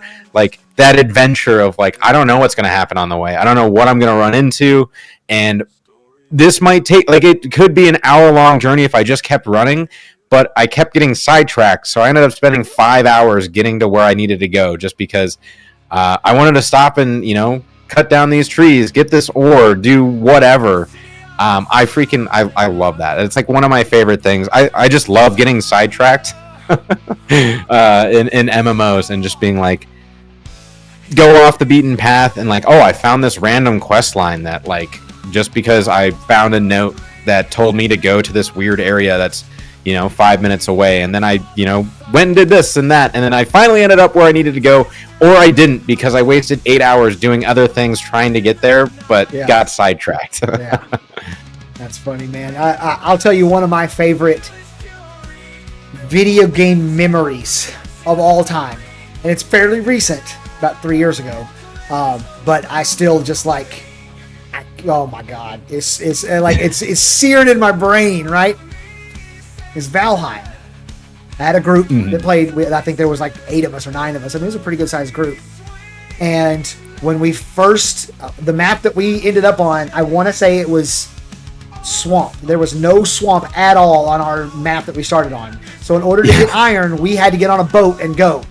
And so there's like 9 of us on this boat, right? And we're right, and the waves are crashing, and there's a freaking, what was it called? I don't remember the worm thing that would attack. I can't even remember what it's called. Oh, the like sea serpent or whatever. Serpent, yeah. The sea serpent attacking, and where the waves are, we're doing all this, and just like the epic adventure of the journey to go get the ore and bring it back was such a big deal. And it's like, that was like a 3-hour ordeal, and I mean, there was a lot that went on. We had a guy that was dying, and it was insane. Oh, and it's like we had to go like, oh, let's figure out how we build a boat. We're gonna build a boat because we have to go get iron, and you go through all that. I have a similar story because I don't think we just wanted to try sailing. We're like, oh, dude, like let's go to another island. Like I'm done with this area. Which ended up being a mistake because I think we went to the plains and like we were super low level and just got dominated and lost all of our crap on this random island. But as we were, every time we would sail anywhere, we would have some like Viking like sea shanty music playing for all of us. Yeah. And it just like no one would talk, so it feels so epic. Yes. And especially when the storms start, you're like, dude, I feel so like I'm so into this right now. Right. Valheim is a great example of that, like yes, it is. Taking that journey. So Splinter there says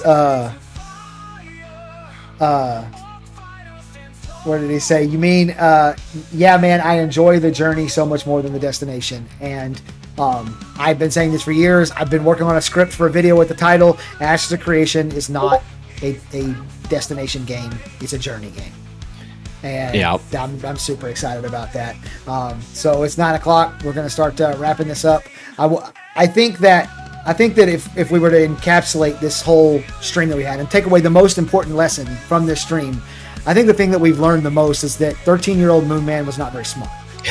Right? I mean, I think that's the key takeaway, right? I've made strides, but there's still some of that 13-year-old Moon Man left in me. I'm smart most of the time, but catch me on a good day, and you might be able to swindle me. Catch me on Give it a try. So is there anything you want to say to the audience who's watching us right now? Now's your time. Go have at it.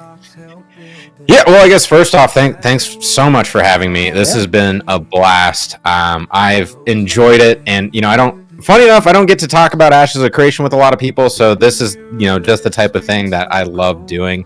For anyone that's watching, you can look me up on YouTube, Twitch, Moonman OFC.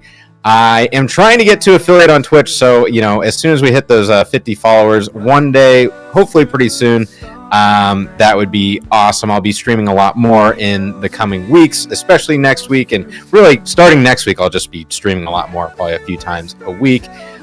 Working on a lot of videos on YouTube, so definitely subscribe there. So got a lot of stuff coming. I think that's about it. I think for anyone that likes Ashes of Creation, this is just I think between all the creators that we have, because there's quite a few of us, I think we all actually do a really good job covering the content and talking about it. So to me, I just love the fact that there's such a great community around this game, and not just the content creators, but everyone that's following it too. Like everyone's actually so nice. Most of the time with games, you always have 40% trolls that are just trying to mess with you. So thanks again for having me. This has been just absolutely awesome, and I love the community all around Ashes, and it's also because I get to do stuff like this and just talk about the game for a couple hours, and really appreciate you having me. This has just been so much fun. Yeah, it's been a blast, man. Thanks for coming on. So if you're here and you're not even sure who I am, my name is Zillan. I make YouTube content and Twitch content for Ashes of Creation. That's Moonman OFC. Again, if you're on YouTube, I tagged him in the title, so you can click on it and go over there. If you're watching here on Twitch, right there underneath the stream, because we're using the guest star, you can go over there and give him a follow so he can hit affiliate. That would be awesome. He's making really good content. I really appreciate everybody coming and hanging out with us and talking about all this Ashes of Creation nonsense. Mike HDZ, thanks for jumping in. And if you want to watch content that explains the systems of Ashes of Creation and what the game is going to be like, somebody suggested Moon Man. That's a great one. Rive Genesis is another one who does a really good job of it. I tend to take those ideas and the systems and try to speculate on how they're going to play out once we get there. That's more what my channel's about. So it's a little bit different. But once you have a handle on the systems, come check out my channel too. We do it a little different over there. So we're gonna go over and raid Mr. Droog, who's streaming Ashes of Creation right now, so you guys can go hang out with him. Thank you guys for coming and hanging out with us. We really appreciate it. We really do. Thank y'all. In 5 seconds, the raid will commence. See you, everyone. Have a good night. Enjoy Droog. It'll be a great time over there. Bye, y'all.